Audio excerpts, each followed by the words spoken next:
मोह का, काम का, लोभ का, मद का, अहम, नाना प्रकार के जो विषयों की लहरें उठ रही ना, जहर माया का काल सर्प ने पकड़ रखा है। जैसे हरिवंश प्रपंच वंश सब काल, ब्याल, ब्याल माने सर्प, काल रूपी भयानक सर्प ने पकड़ लिया और लहरें उठ रही, काम, क्रोध, लोभ, मोह, मद, मत्सर, ये लहरें हैं उसकी विषवत। और संत जन जो नाम कीर्तन, भगवत गुण, सत्संग, ये झाड़ा लग रहा है, रोज झाड़ा लग रहा है। अब हमारा ये विष उतर जाएगा, इसमें कोई संशय, बिल्कुल कोई संशय नहीं। तो बोले अभी तो हम आज से प्रारंभ किया है, इतनी भगवत प्राप्ति के लिए काफी है। अगर आज आपने सत्संग सुना और आज आपने मन में निश्चय किया श्यामा श्याम हमारे, और आज शरीर छूट गया, तो आज ही श्री जी के पास पहुंच जाओगे। श्री जी को कोई इतनी संख्या, इतने दिन, इतना तप, ऐसी कोई सीमा नहीं लिखी है। हाँ, जितनी श्वासें हैं वो हम अपनी लाडली को दे, चाहे एक ही श्वास रह गई तो राधा गए श्री जी के पास, 1,00,000 श्वास तो राधा राधा राधा राधा राधा, जिस श्वास में शरीर छूटेगा हम श्री जी के पास पहुंच जाएंगे।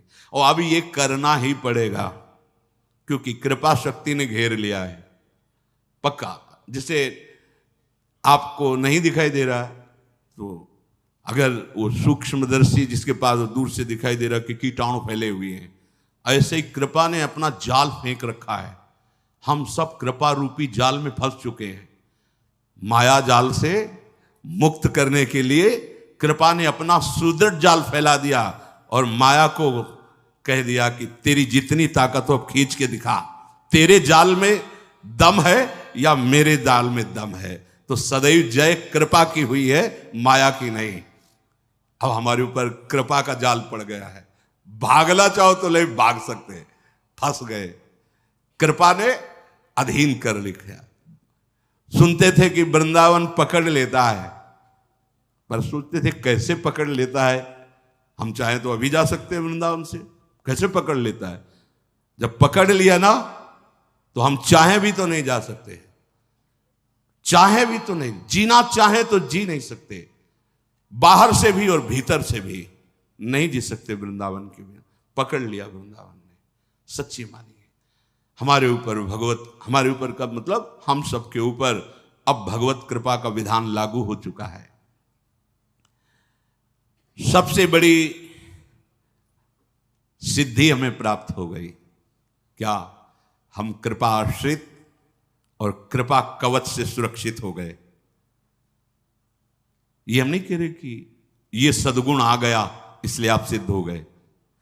हम सबको एक बड़ी सिद्धि मिल गई। क्या? कृपा आश्रय और कृपा का सुरक्षा कवच। कई बार सत्संग में कहा है कि शरणागत को कभी भयभीत नहीं होना चाहिए। सामने से वो अमंगल जनित क्रिया, अमंगल जनित वचन, अमंगल जनित भावना भेजेगा, बीच में कृपा शक्ति लगी हुई है। वो अमंगल की तरफ वापस कर देगी जहां से आया है, और मंगल करके तुम्हारे पास भेज देगी। अब तुम्हें निश्चिंत रहना है, तुम्हारे और संपूर्ण विश्व ब्रह्मांड के बीच में कृपा कवच, कृपा शक्ति लगी हुई है। अब कहीं बाल बांका नहीं हो सकता, बस रहना आश्रित कृपा के। जाओगे भी कहां, इतना उसका सुदृढ़ जाल है कि भागना भी चाहो तो नहीं भाग पाओगे। इसलिए निश्चिंत, निर्भय, निशोक होने लगता है उपासक जब उसको ये अनुभव में आता है।